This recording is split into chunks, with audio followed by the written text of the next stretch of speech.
Hello, everyone, and welcome to the MMAOB Daily Show, a special edition featuring my buddy Cole Shelton. He's here with myself to break down UFC on ESPN 3, Nagano versus JDS. That's this Saturday at the Target Center in Minneapolis. Looking forward to this card. First and foremost, follow me on Twitter at MMAdamMartin. This podcast is available at MMAoddsbreaker.com and on our YouTube channel. Please like, share, and subscribe. Cole, what's going on, man? Tell the people where to find you. You can follow me on Twitter at ColeShelton91. And then just the websites are right for BJ Penn, Sherdog, MMA News. And if I freelance, it's all on my Twitter. We'll plug it later, yeah, for sure. How you doing, Cole? Good? I'm doing well. How are you? Not bad, man. Not bad. Got some internet issues this morning, which is why the podcast was a bit delayed, but we're here ready to break it down. Let's just get right into it. UFC on ESPN 3. I believe we have how many fights? 13 fights. So there was a fight that was announced on short notice today. We'll talk about that in a second here. We have odds for 12 fights, except for that one that, again, I'll talk about in a second. Actually, you know what, Cole? Let's just break down that fight quickly first because there's no odds for it. So Dalka Lung Mubala will be fighting Daquan Townsend. Daquan Townsend is filling in on short notice for Justin Ledet. This fight is taking place in heavyweight. Daquan Townsend is not a heavyweight. He's moving up a weight class.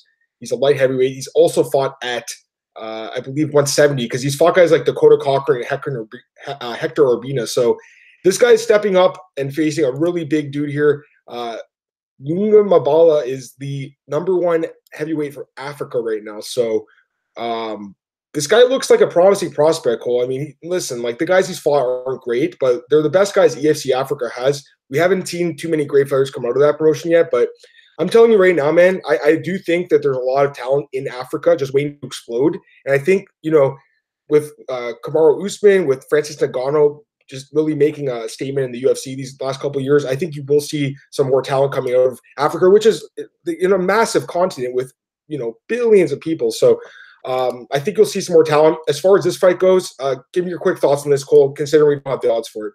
Well, Townsend's a guy I'm not too familiar with.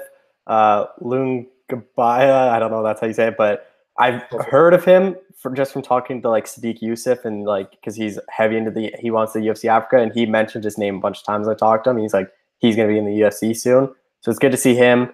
It's two guys making the UFC debuts. It's hard to know what they'll look like, but you got to favor the guy that's had a whole training camp for this. Like Townsend stepping in on just days. No one's like the fight Saturday. He is moving up in weight, so he won't have to cut as much weight, so that he might have more power. But I just favor Delka in this one. Yeah, I do too, but it's funny because he's a heavyweight, but he's only 5'10", so he's actually a shorter heavyweight, and this other guy's 6'3", Townsend, so he'll have the height advantage. I'm assuming he'll have the reach advantage, but as far as the size itself goes, you have to go with Lunga Mbala. Again, we don't have odds for it, but I definitely think this guy's going to be favored just based on the fact that I think he was favored over Ledet already, but I'm pretty sure just based on the fact he had a full training camp, he'll be favored again. But we'll see what happens. All right, so now we'll get into the fights with the actual odds on them. Starting off in another heavyweight fight here, a lot of heavyweight fights. Cole, can't wait for the cardio mastery between these guys. Maurice Green taking on Junior Albini. Maurice Green opened at -155 with Albini opening at +115, and currently it's actually a pick'em at -110 odds each. Cole, who do you like in this heavyweight matchup? I like Maurice Green. He impressed me in his last fight against Jeff Hughes. He was good on tough, lost to by submission to Juan Espino, ended up winning the season. But I like Green's comes from Glory Kickboxing. He's a good striker, but his ground game is really underrated. Like he has a couple submission wins on his record, and I think Albini just hasn't impressed me at all in the UFC. I think if Albini loses this one, he's cut, and I think Green will get this done. Wouldn't be surprised if he finishes the fight either. Yeah, I really like Maurice Green in this fight. I think -110 I think those are good odds. Kind of surprised to see all the action coming in Albini. So let's just talk about these guys quickly. Maurice Green, 32 years old. They call him the Crochet Boss, one of the better nicknames in MMA. He's currently 2-0 in the UFC. He's looked really good. The win over Jeff Hughes really impressed me, Cole. I picked Jeff Hughes in that fight. He had lost to Green, or Green had lost to Hughes earlier in his career. Came back and got the win. He also beat Michel Batista. So I think he's looked pretty good. He had the loss to Juan Espino on The Ultimate Fighter, but in hindsight, that's not that bad of a loss. I think Juan Espino is a good fighter. And then he's taking on Junior Albini. He is, I believe, the younger guy here at 28. But he just, to me, has looked terrible in the UFC. 1-3 record. He did beat Tim Johnson. That was a good one at the time. I think looking back now, Tim Johnson, he's kind of faded himself. But since then, Cole, he's just looked awful. the fight with Arlovsky was absolutely embarrassing. Just a horrible fight. He basically was wearing a diaper the entire fight. It was just a joke. And then he got submitted by Alexei Oleinik with the Ezekiel choke, and then got knocked out by Jairzinho Rosenstruck in his last fight. He actually was winning that fight up until knockout, but still got clipped and knocked out. I think you have to fade Junior Albini here. I like Maurice Green quite a bit. I think -110. Those are good odds on him. Next up, women's strawweight bout between Emily Whitmire and Amanda Ribas. Emily Whitmire, Spitfire, opened at -305. Amanda Ribas opened at +225. Presently, we have Emily Whitmire at -170 and Amanda Ribas at +150. Cole, who do you like here? I like Emily Whitmire a lot. Her last performance, really, it was a really good win. The knockout over Alexandra Albu. Amanda Ribas, UFC debut. She has a good record. She has a lot, and she's really, from what it seems, she's really dimensional. She has a couple knockouts, a couple submissions. She's gone to the distance, so it assumes her cardio is good. But Whitmire really impressed me her last fight. I think she gets it done. She has the UFC experience. Ribas, a person making a UFC debut, you don't know what their nerves are going to be like or the octagon jitters. So I think Whitmire gets it done, extends her winning streak. I like Whitmire too, and I'm curious why there's so much action coming into Ribas, and I'll talk about her in a second. But Whitmire has impressed me in the UFC. She did lose to Jillian Robertson in her debut, but Robertson's actually not bad. And since then, beat Jamie Moyle, and then the last fight against Alexander Albu. Just a quick correction, Cole, was a first-round submission, not a knockout, but it was the quickest submission in strawweight history. So 1 minute and 1 second. It was a great performance by her. She looked awesome in that fight. She trains at a good camp. She's dating Johnny Case. She has a lot of momentum on her side right now. She's got a lot of confidence going. I definitely like her. I think she's a pretty good fighter in this division. Here's why I don't like Amanda Ribas. First off, no experience in the UFC. She is young. She's only 25, but here's the problem, Cole. She hasn't fought since 2016. That's a long time away from the cage. I believe she had issues with USADA. Those are cleared up now, but still 3 years. She hasn't fought since May 21st of 2016. That is a long time ago. She has no quality wins in her career. The only good fighter she's fought was Polyana Viena, and she got knocked out by her. So maybe I'm missing something here. I just don't see anything from Ribas that would make me want to pick her in this fight. I like Whitmire quite a bit. And honestly, at this point, there might be some value on her because I think that the line's going the wrong way. I think she should probably be a bigger favorite here. Next up, we have – well, it's actually the heavyweight bout, but we'll skip that one. Next up, we have the lightweight bout between Jared Gordon and Dan Moret. Jared Gordon opened at -275. Dan Moret opened at +195. Presently, Jared Gordon is -325. Dan Moret +265. Who do you like here, Cole? Well, I'm surprised the odds are this high. I do like Jared Gordon, but he's coming off that loss where he was winning that fight, tore his hamstring in the second, then got knocked out. But I think he is still not a very good prospect. He's still a guy that can make some noise in the lightweight division, get a couple wins. And I think this is a fight where Gordon, I talked to him for Sherdog, and he mentioned he got a new contract. But honestly, this is a fight that I think whoever loses this fight is going to get cut. Dan Moret's 0-2. Gordon's 0-2 in his last two, but he's 2-2 overall in the UFC. But I think the UFC likes him. He has a crazy story with the drugs and all that. But I think Gordon wins this fight. I wouldn't be surprised if he knocks him out either, but I think this is going to be a fight where he just dominates the rounds and just gets a decision win. It's a tough one. I think it's tough because the line is, to me, too crazy. I don't know why Jared Gordon is -325 coming off back-to-back knockout losses. This is the perfect time to fade him, to be honest with you. But Dan Moret is not impressive either. Dan Moret, I should say. He's just not impressive. Loses to Alex White, which is a bad loss, I think. And then the Gilbert Burns fight, that's a tough matchup. I think he took it on short notice, got brutally knocked out. There's just nothing about really him that stands out to me. He does have a decent, submission game. We've seen that in the past in the regional scene. But as far as in the UFC goes, he hasn't looked that great. At the same time, though, I think Jared Gordon I think he's a little overrated, to be honest with you, Cole. I mean, yeah, he's got a good story, but, his 2 wins in the UFC are over 2 guys, Hacker Diaz and Michelle Quinones, who are no longer in the UFC. And the 2 losses in the last 2 fights, I mean, they're both brutal knockouts, especially that fight with Silva, just a war. It was a great fight, don't get me wrong, but he got brutally finished there. And he's got 6 months away from the cage, so he's had some time to recover. I don't know. To me, this is one that, personally, I would say it's a dog or pass situation. I'm tempted to pick Moret, but there's nothing about his game that to me stands out enough that I'm going to make that bold prediction and take him. But there's no way in hell I would lay -325 at Jared Gordon here. I'll take Jared Gordon to win, but I would say it's a dog or pass situation. Next up, featherweight bout between Jordan Griffin and Vince Murdoch, who's filling on a short notice. Jordan Griffin opened at -265 with the comeback on Vince Murdoch +185. Presently, we have Jordan Griffin -380, Vince Murdoch +315. Who do you like here, Cole? Well, I'm surprised Vince Murdoch got this call. He's on a 2-fight losing streak. You don't see many guys on a losing streak get signed to the UFC. That's what Sherdog has. He might have got another fight in before, but I mean, I'm surprised he got the call. Jordan Griffin, he lost his debut in the UFC to Dan Ige. That's not a bad loss to have. Ige's been on a roll, but I think Griffin gets this done. And Griffin, I think his grounding is really well, and Murdoch's been submitted before, so I expect Griffin to submit him and get a finish here and get his first UFC win. I like Griffin too. First off, I was very impressed with this fight with Dan Ige. It was a great fight. He could have arguably won that decision. It was a really close fight. And looking back now on the fact that Ige's on such a nice win streak, I mean, that makes that loss look even like just doesn't look that bad in hindsight. He also, his other loss recently was to Juan Archuleta, which again, is not a bad loss. As far as quality wins go, I mean, who does he have? Doesn't really have too many, but to me, he's actually looked pretty good in the fights I've seen from him. I think he's a pretty good prospect here, taking on Vince Murdoch. Now, the problem with Vince Murdoch is I really don't know what his record is, Cole, because we had Sherdog. We have him on a 2-fight losing streak, but if you go to Tapology, Cole, he's on a 5-fight unbeaten streak. And the loss that it says on Sherdog is a win over on Tapology. So I'm very confused as to what his actual record is. I'm guessing he actually is coming off a couple losses, because otherwise, why would the UFC sign him, right? Like you don't see that often. But the fact that he has this funny record is actually kind of making me stay away from this one. Like, I really don't know what's going on as far as his record goes. He trains on a team Alpha Males, who's at a good camp.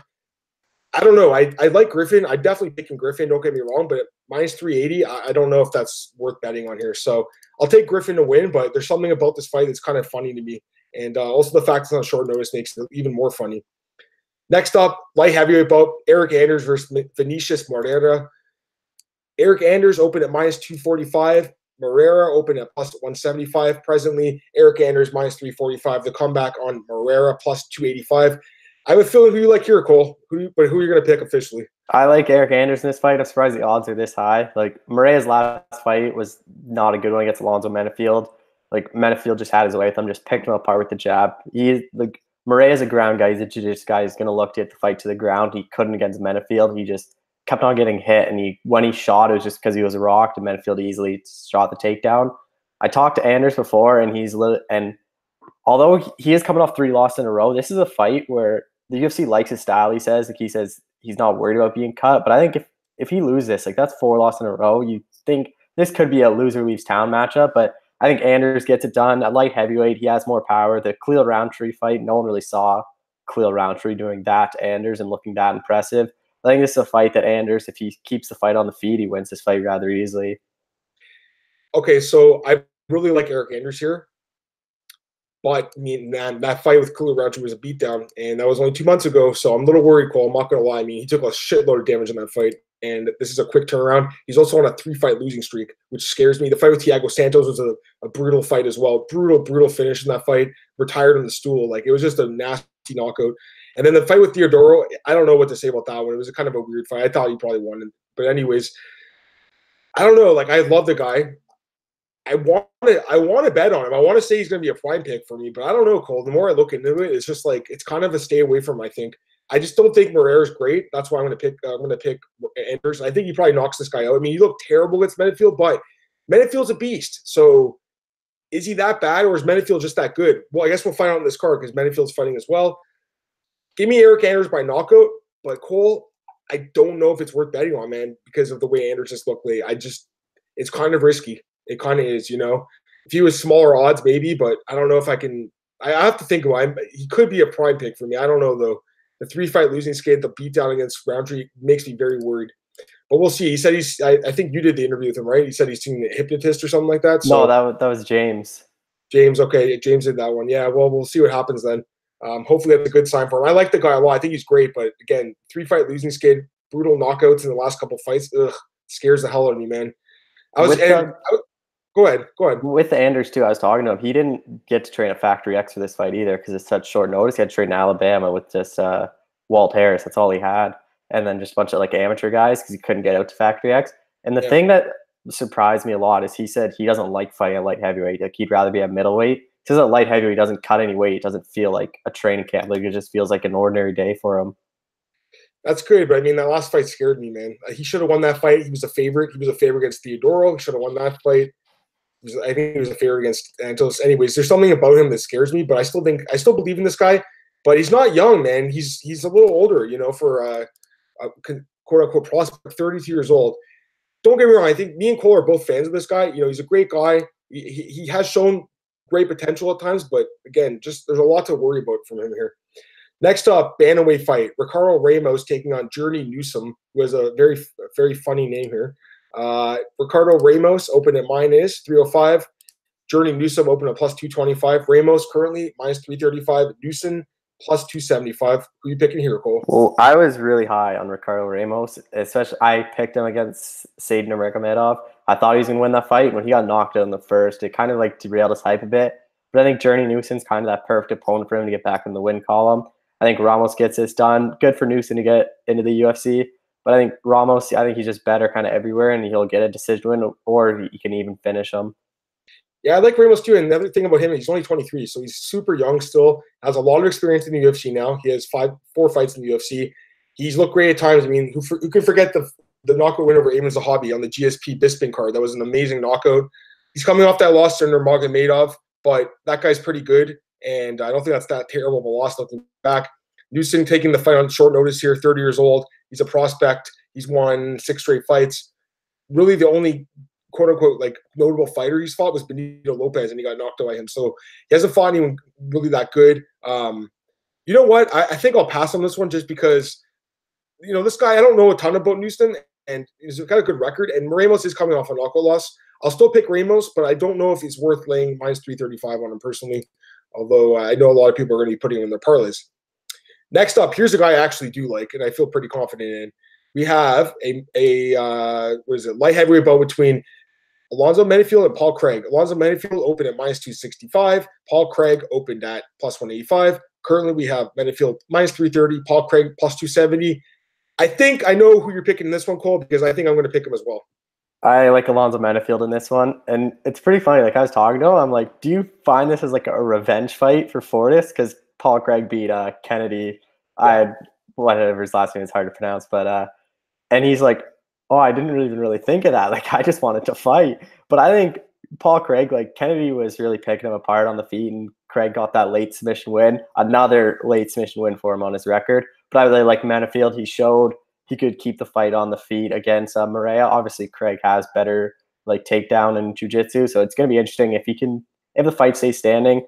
Menifield will win rather easily, but I expect another Alonzo Menifield knockout in this one.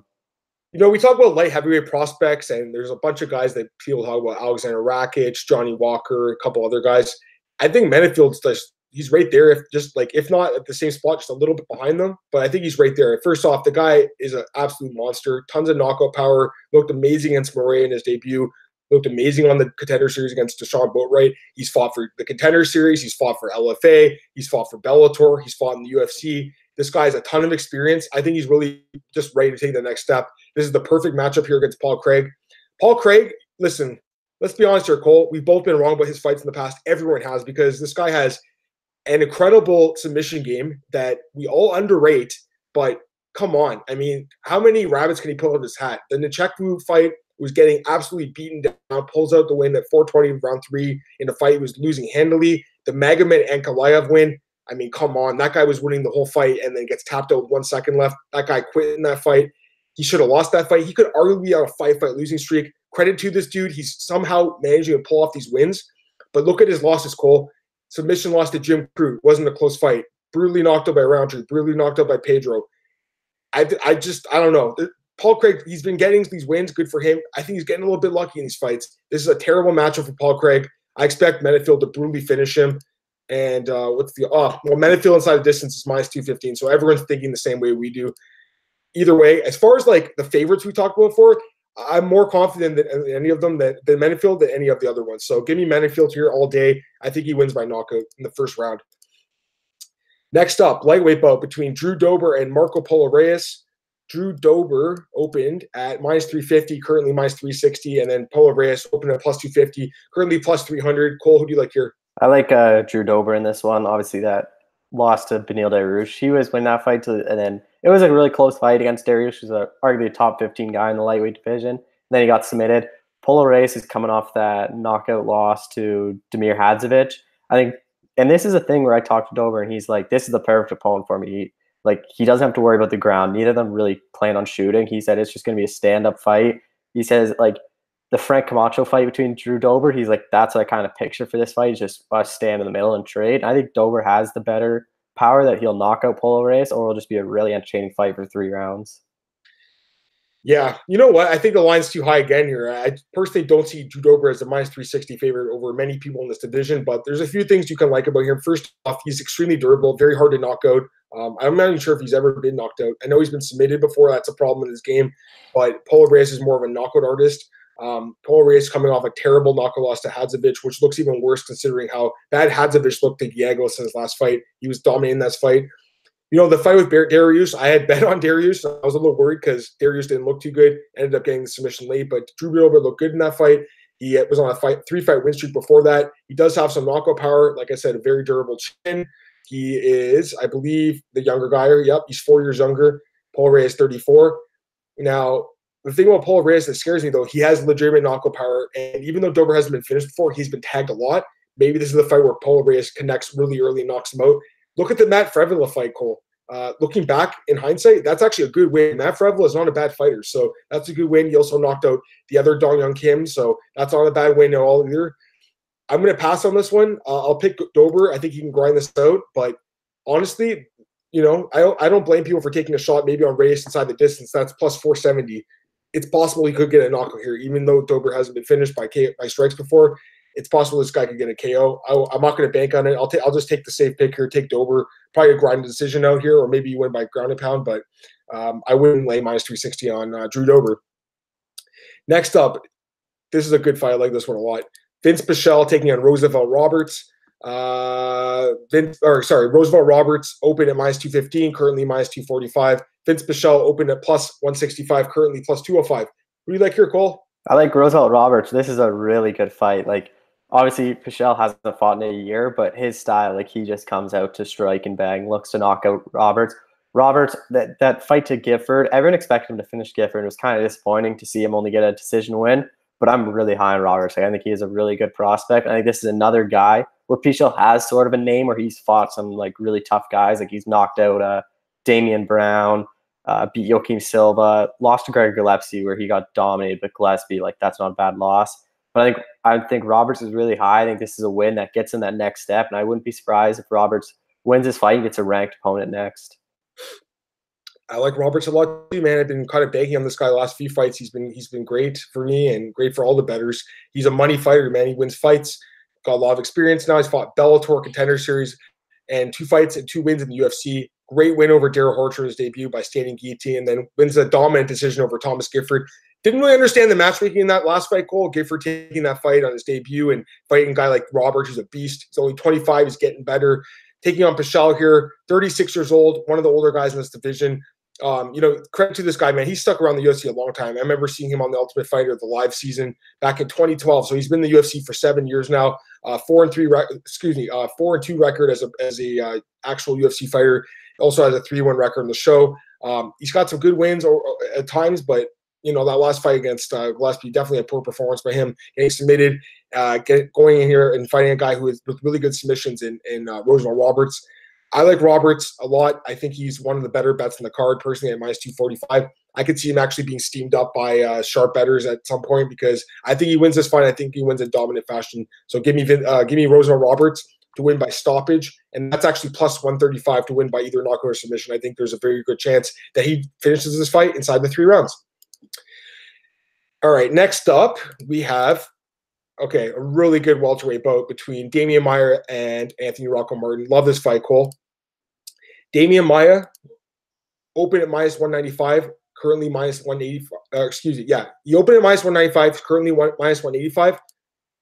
Anthony Rocco Martin opened at plus 155, currently plus 160. Who do you like in this fantastic welterweight bout, Cole? This is a really good fight. I wrongfully faded David Maia in his last fight against Lyman Good, which probably shouldn't have. Just looking in hindsight, Lyman Good didn't really have that many good wins. And Damian Maia, everyone writes Damian Maia off, but look where he lost to. He lost to the top welterweights. He hasn't lost anyone. This is a big step up in competition for Anthony Rocco Martin. He is coming off that win over Sergio Moraes on a 4-fight winning streak. But I actually really like Damian Maia in this fight. Like, I think he gets it done.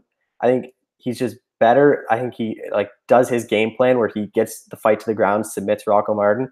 Because the thing is, like, where Maia struggles is against the top wrestlers like Usman and Covington, and Rocco Martin is not that. And I think Damian Maia is still one of the elite welterweights, and I think he'll show it again in this fight and be on a 2-fight winning streak after this.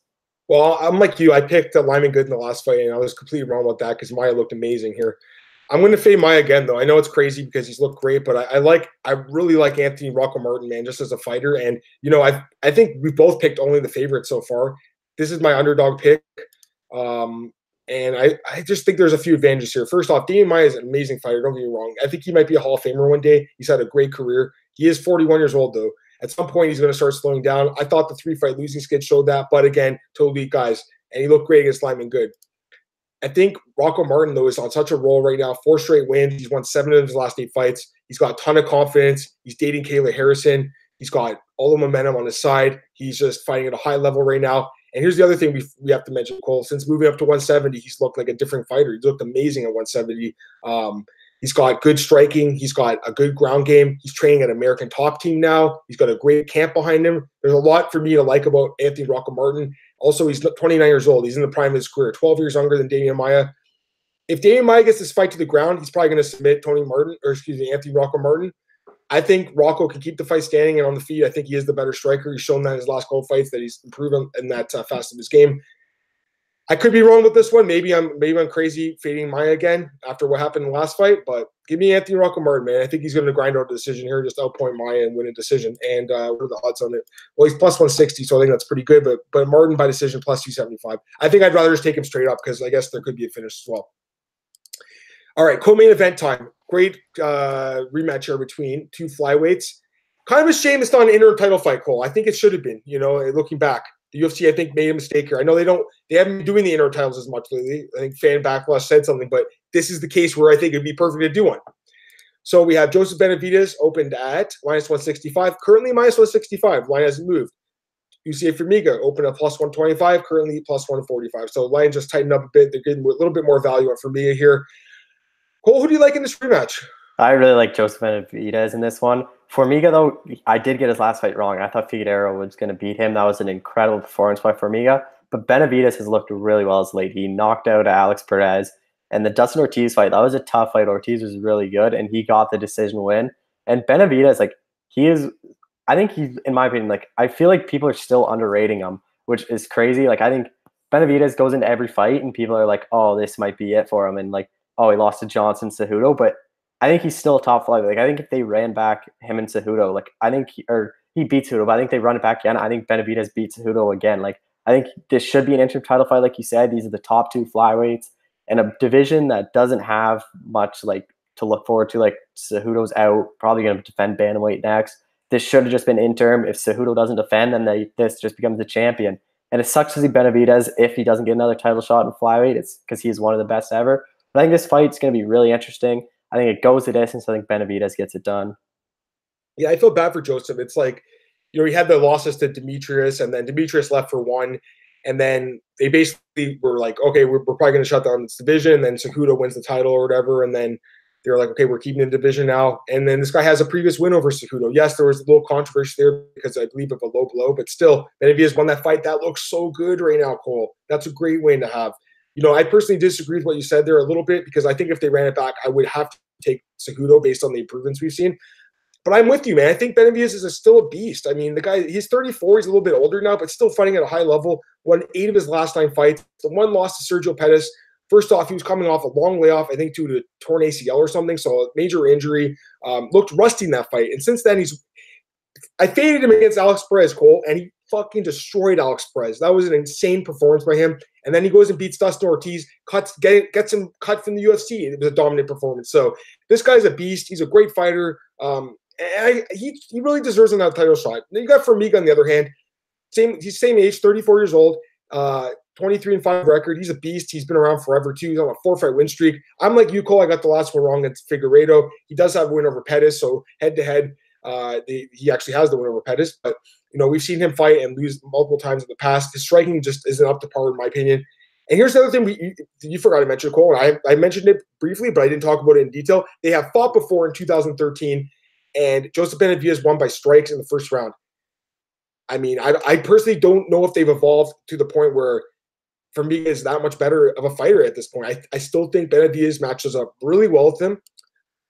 I'm surprised the odds aren't a little bit higher here. Personally, I think there's value minus 165 in Benavidez. I think he wins this fight. Maybe he wins a decision this time. Maybe he wins by strikes again. But I like Benavidez a lot, Cole. Give me Joseph Benavidez. And I hope that if he does win, he gets that title shot that he really does deserve. All right, time for the main event of the evening. Just an absolute banger of a heavyweight fight between Francis Ngannou and Junior Dos Santos. Amazing fight here. This was supposed to happen at 239. The fight was shifted to this card due to the injury to Tyron Woodley, where Robbie Lawler was removed from that fight as well. We'll talk about that a little bit later in the show, Cole. But for now, let's talk about this fight. Francis Ngannou opened at minus 230. JDS opened at plus 170. Currently, the odds have Francis Ngannou minus 245. Junior Dos Santos plus 205. Cole, who are you picking in the main event of UFC on ESPN 3? This fight, I've been going back and forth on so much. I'm like, oh, Ngannou's going to knock out. And I'm like, what happens if JDS uses wrestling and he follows Miocic's game plan? Like, it's such an interesting fight. This fight, the winner has to be fighting for the title next. Like, there's no question about it. And this is honestly, like, a great main event for a fight night. Like, this is perfect. Like, I know 239 is stacked enough that this would have been great on 239, but it didn't really need it. And it was good to see them move it rather than have another welterweight step in. This fight, I am going to go with the underdog right now in Junior Dos Santos. I think he uses his wrestling. I think he gets, and he's a veteran of the sport. Like, he knows what to do. Like, he's fought power punches before. Like, Ngannou, like, if he hasn't been tested since the Miocic fight, if his wrestling has been improved. Like, Blades was supposed to be that big test, and he knocked out in 40 seconds or 40 or whatever it was. And then everyone was like, oh, well, Kane's just going to wrestle him. And then Kane, if it was the knockout, the knee, that's still, like, the big debate, but he knocked him out. And this is a fight where I think Dos Santos knows what to do. He has way better wrestling and jiu-jitsu than Ngannou. I think he gets his fight to the ground. It might not be the prettiest, but I think he just grinds out a decision win or he finishes Ngannou late in, like, the championship rounds. Yeah, I think that's a good breakdown, Cole. This is a really tough fight to call. First off, I have to mention the fact that so many underdogs have won this year in main events. Like, it's almost like everyone counts these guys out and then they end up winning. So this could be that situation, especially heavyweight, where such a volatile division, one punch can end the whole fight. I'm going back and forth on this one too, Cole. I mean, honestly, by the time I said my last final picks to Oddsbreaker, and I rarely change my picks from the show, very rarely unless there's a weight miss or something. But this could be a situation where I do change my mind. But for now, I'm going to go with Ngannou. It's crazy though, right? I mean, I love JDS. First off, I've been betting on his last couple of fights. He's looked amazing. He's won me some money. He's great. Guy's a beast, amazing fighter. He's going to be in the Hall of Fame for sure one day. Tons of knockout power. His chin does concern me a little bit though, Cole. And he's fighting a guy who's probably the hardest puncher in MMA, in Ngannou, who also has a ton of confidence right now, coming off back-to-back first minute stoppages over Cain Velasquez and Curtis Blades. I didn't think he was going to beat Curtis Blades. I didn't think he was going to beat Cain Velasquez. He brutally knocked them out in less than a minute each. Actually, 1 minute and 1 second, 1 minute and 11 seconds combined for those two guys who were two monsters. So the guy's an absolute beast with his striking. The Derek Lewis fight was a weird fight. I had picked Derek Lewis in that fight because he was like plus 350, and I thought he could maybe win the fight. I didn't think it was going to happen like that, but that was a good chance to fade Ngannou just based on the loss to Stipe. But I do think maybe he's learned from that. He's matured since then. It's been almost 2 years since the Stipe fight. It's been a year and a half, I should say. So he had a lot of time to think about that. I hope he's worked on his takedown defense. I do think JDS will be going for takedowns in this fight. He'd be smart to. If the fight stays on the feet, JDS could still knock out Ngannou. It's possible. But I think if the fight stays on the feet, I do have to give the edge to Ngannou. I think he is the faster guy. I think he's the harder puncher right now. I'm going to take Ngannou. I'll take him by first round KO. But, man, there's no way in hell I bet on this fight because I'm 100% worried about Ngannou's not his chin, just the fact that JDS is a beast. And JDS could win this fight in a couple different ways. So I'll pass on this one. It's a heavyweight fight. I don't like playing juice in heavyweight fights, but I'm going to go with Ngannou to win by knockout. Again, great fight, though. Fantastic fight. I'm looking forward to it. So go ahead. And the thing is, like, Ngannou was gassed against Miocic, and he really hasn't been tested his cardio since then. Like, he went all 3 rounds with Lewis, but he threw, 10 strikes? Like, I think I'm tired of throwing 10 strikes. So if JDS, I think, if he can bring him into, the 3rd, 4th round, it's going to be interesting to see what Ngannou's cardio is like after that long. Like, he obviously knew he had to work on it. He has been working it. He's had like a year and a half now. So I'm really interested to see how his cardio holds up too. No, there's a lot of question marks on this fight, Cole. I'm 100% with you, man. There's no way in hell I'd bet on this fight. I personally don't see any value on Nagano. There's probably some value on JDS. I can totally see why you're going to pick him here. There's definitely a path to victory for him. Going to be a great fight, man. I really don't know who's going to win, but I'm looking forward to doing the play-by-play for this fight. Hopefully it only lasts a round, though, like the last card with the Korean Zombie winning in about a minute. It's always great when it's always a minute fights. They're very easy to do.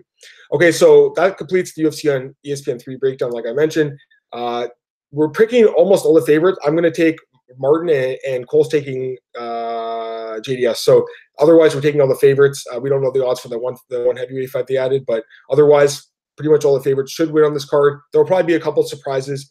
We'll see what happens, though. Very good card. Okay, Cole. So how about let's talk about the Contender Series from last night. I've already broke this down on my podcast earlier today, but I wanted to get your thoughts on the contracts that Dana White handed out. Dana White handed out 2 contracts last night. One to Miguel Bezea for his win over Victor Rania by decision in what I thought was a great fight. And then the other one was a contract to Miles Johns for his win over Richie Santiago and what was a pretty solid performance. What do you think about the 2 contracts he handed out, and do you think that he got them right? Well, I've only watched the 3 fights I had baseball, so I'd watched the 2 that got the contract and the Alton Cunningham's fight because I heard that decision could win either way. I thought Cunningham won the fight, but it was super close. But Miles Johns looked super impressive. Like, he is a really good bantamweight coming out of that good camp at Fortis. And then I agree with his contracts. It was super weird. All the fights go to the distance. Like, there was no stoppages. That's the fight where if Lochnane's on it, like, because everyone keeps on bringing that up, he gets a contract. But I mean, it's a weird thing for Contender Series not to have any finishes, but I agree with Dana White and what he did in handing out those 2 contracts. Yeah, I'm with you on that one. You know, it is kind of funny not to see any finishes on the show. It's kind of known for the finishes. Dana White makes a point of saying, hey, if you get a finish, you're probably going to get a contract.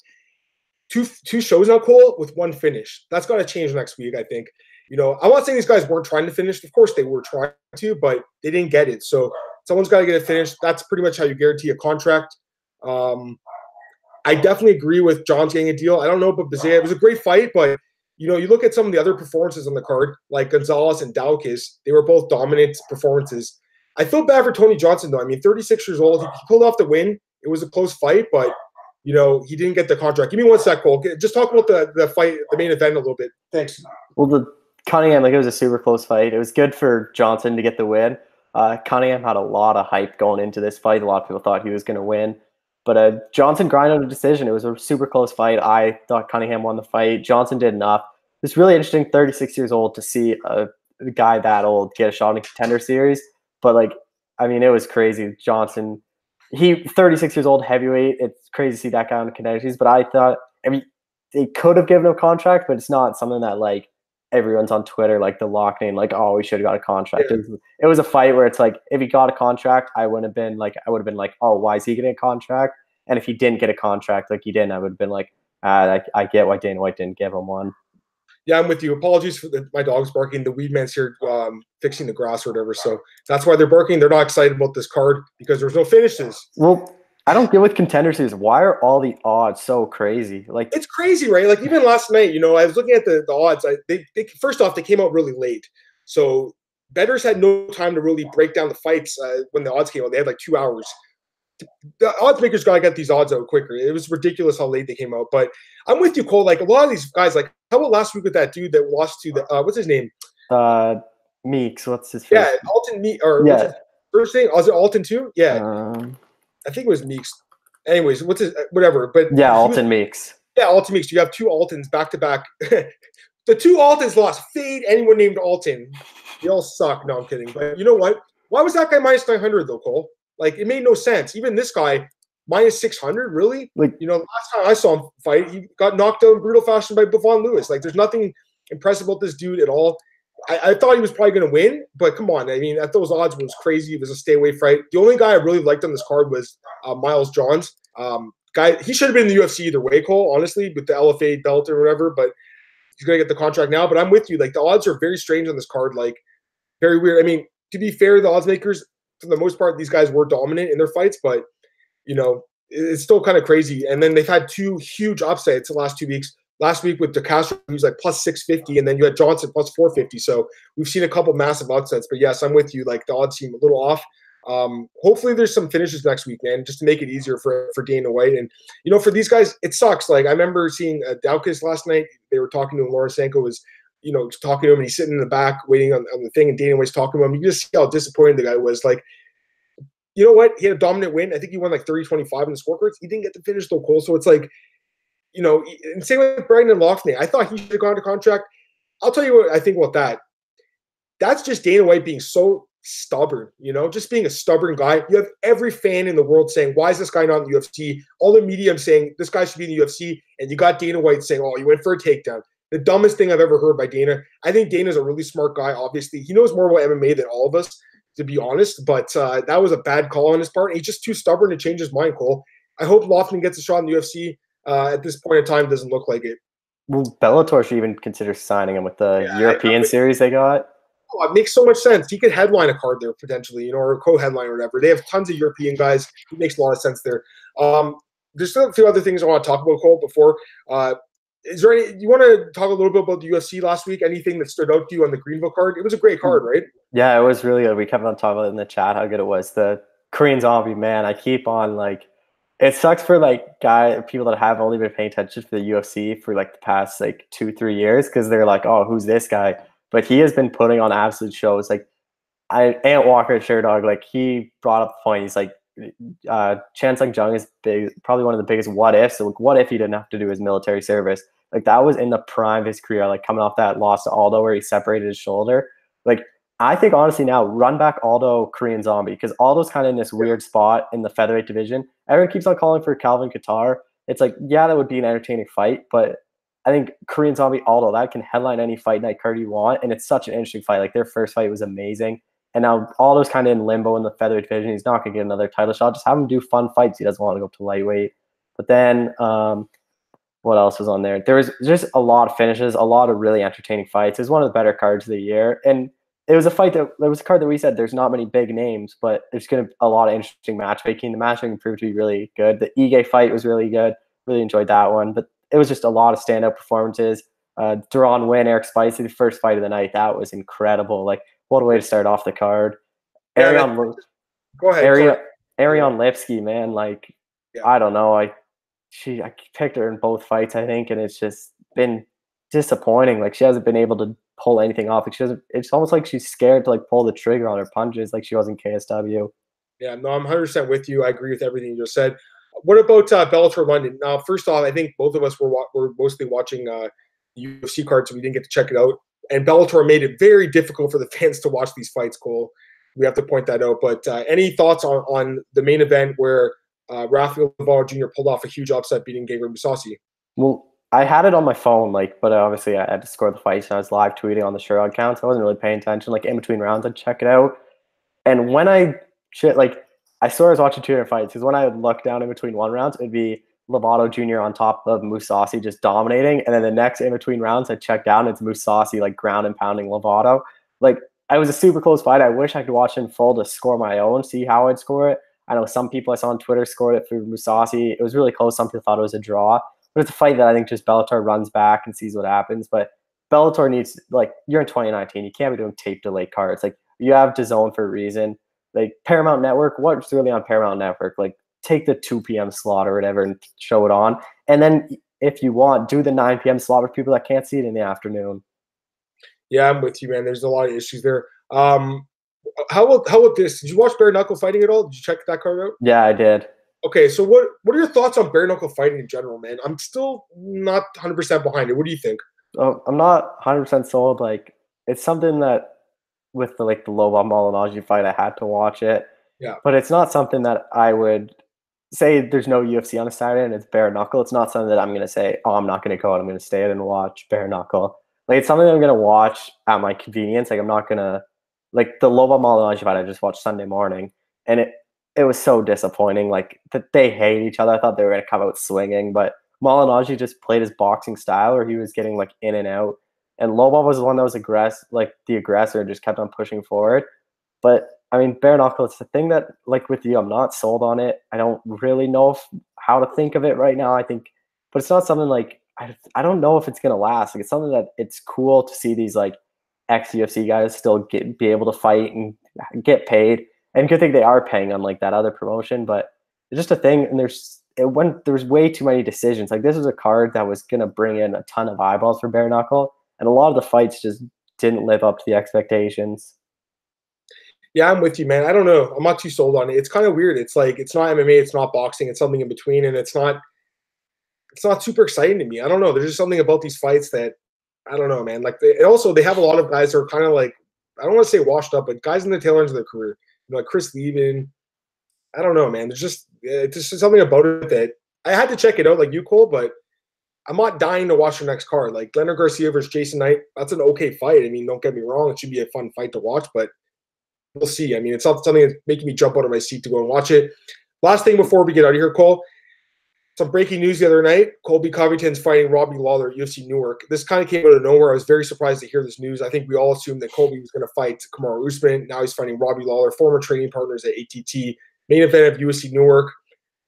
What were your thoughts on hearing this fight announcement? I was shocked. Like I interviewed Dan Lambert like a month ago, and he's like, "Yeah, UFC said Usman's 100% next. It's going to happen like November. They thought it was going to happen in August, and that August card, Usman was hurt." And then I texted Dan Lambert like a week or two ago, and I'm like, "Is Colby Usman going to happen?" Like, there's been no talk on that. He's like, "We literally had a meeting with the UFC like the other day, and they said it's going to happen."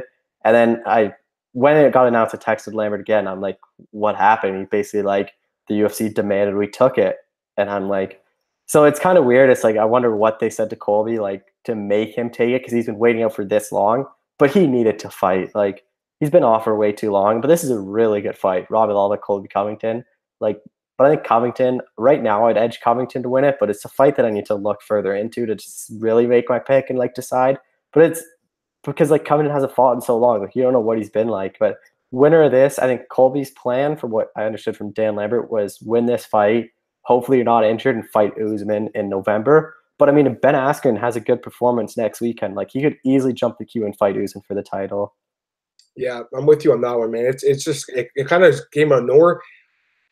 As far as the fight goes, it's actually an interesting fight. I mean, because Colby Covington is great and he's got good wrestling, but Robbie Lawler historically has had good takedown defense. He did get submitted in the last fight, but he also almost finished Ben Askren. I mean, honestly, Cole, a lot of wrestlers stopped that fight with Ben Askren in that first round with that slam in the ground and pound. So, you know, he did lose, but I think he looked okay in that fight. He was a big underdog, and he's shown in the past he's the champion. So I think it's a good matchup, but very surprising. And I'm not going to lie, Cole, I have a feeling Ben Askren might jump in line for that title shot, man. You know, he's done a great job of talking. Dana White seems to be sold on him now, a guy that Dana hated a couple years ago, but the guy knows how to talk, man. He might talk himself into a title shot, although it's not just his mouth. I mean, the guy's 19-0-1, so he's an amazing fighter too. We'll see what happens there. Is there anything else you want to talk about, Cole? I just saw on Twitter UFC announced a fight. I don't really understand the matching for the Copenhagen card. It's Gunnar Nelson versus Thiago Alves. I don't really understand that because I think Gunnar Nelson deserves he is coming off a loss. I think Gunnar Nelson wins that fight rather easily. Like Alves hasn't looked that good. He got that lucky. Like Max Griffin beat him. Like there's no question about it. And then Stor Polo beat him. Like I don't really get that matchmaking. Should be a fun fight. Like Gunnar Nelson, obviously European guy near Denmark. It's just perfect sense to him to be on that card. Probably expect Hermanson to headline it, but I don't know. What are your thoughts on that fight? Well, let me pull out the records here. Gunnar Nelson, I mean, he's kind of an enigma, right, Cole? Like he's looked so good at times, and then other times he's just like it feels like wasted potential with this guy. Coming off the loss to Edwards, close fight. I love Leon Edwards though. I mean, Leon Edwards is a beast. But the win over Alex Oliveira, I don't know if you were at that fight, Cole, in Toronto. It was an amazing performance by him, so he looked great. And then you have Thiago Alves, who let me pull him out. He's been around forever. He's almost a gatekeeper at this point, sadly enough. 35 years old now. He's still relatively young, considering he's been around the UFC since 2005. So he's been around forever. Coming off the loss to Staropoli, I was at that fight in Brazil, UFC 237. I picked Staropoli here. I just think Alves is a fade at this point. I haven't picked him in a couple of years now in a fight. Yeah, I don't remember the last time I picked him in a fight, Cole. It's been a long time. I don't see him beating anyone. I think the last time I picked him was against Seth Baczynski in 2000, I picked him against Jim Miller and he lost that fight. That was in 2016. So I already know this guy's on the downside of his career. Kind of a strange matchup. But yeah. But by the way, quickly before we get here, what do you think about Todd Duffy coming back? I saw that earlier this morning. Any thoughts on that? It's weird. Yeah, it's pretty cool to see him back. Good match between Jeff Hughes. Like, it's weird. Like, no one really knew where he was. He was just kind of out, and it's just a strange thing to see back. Like, he's been out for so long, but good to see him back. Good fight for Vancouver, but and good matching. And like I said, like Jeff Hughes is kind of the perfect guy. Like, not a top guy for him to return against. Guy coming off a loss. Yeah, that's an interesting fight, but he hasn't fought in 4 years, so hard to say what he'll look like in the return. All right, I think that's it, Cole. I think we've talked about enough today. A lot of MMA talk. So thanks again, Cole, for joining me today. Plug your stuff, and I'll plug mine after you. Go ahead. Twitter at ColeShelton91. This week, BJ Penn, I did interviews with Eric Anders and Alonzo Menafield. Got the fighter picks for JDS and Ngannou out tomorrow. Sherdog, talked to Drew Dober, Jared Gordon. Those are out. Vink Pisha will be out tomorrow. I'll write it up tonight or early tomorrow. And then just MMA news, just the news stuff. And BJ Penn at night, just some more new stuff. Just check those out. What about you?